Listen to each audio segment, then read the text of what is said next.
Kompleto na lahat ng mga gamit mo, ha? Opo, Mama Bebe. Excited ka na? Ayun na. Teka lang muna. Baka nakalimutan yung passport mo, ha? Andyan, okay. Ako naman, dala ko lang yung mga prescription ng gamot ko. Ayun. Yun, hindi pwede maiwan. Wow, Teka, check ko muna kung dala-dala na namin. Sige po, Lola Sabi. Sige po. Ready na ha? Opo. Check Uy, check mo na yung mga gamit Sige natin, po. ha? Baka may kulang pa. Anak, o yung hinihintay mo ba, darating? Malilate lang daw po siya, Tay, pero darating daw po siya.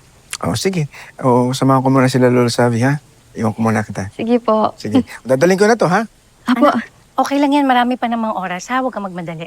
Sige. Sige. Sige, anak, ha? Kasama muna ako sa kanila, Sige. ha? Okay po.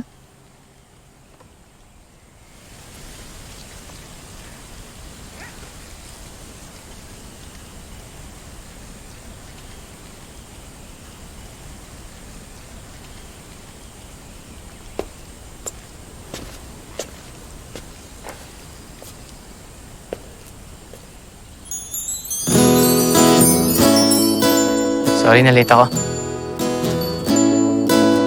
Kanina pa kita hinihintay. Sa isang islang milyang layo sa sigaw ng Sobrang traffic kasi. Pero, hindi pwedeng hindi kita makita. Nagbago ang ikot ng mundo. Mga ilaw ng entablado. Remember that composition I wrote for you before? Inayos ko lang siya ulit.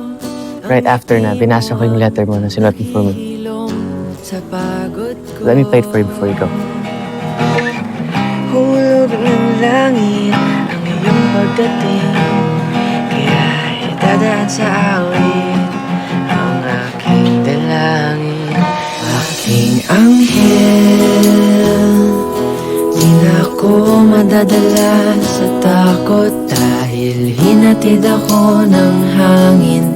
Pabalik sa hiwaga ng aking anghel.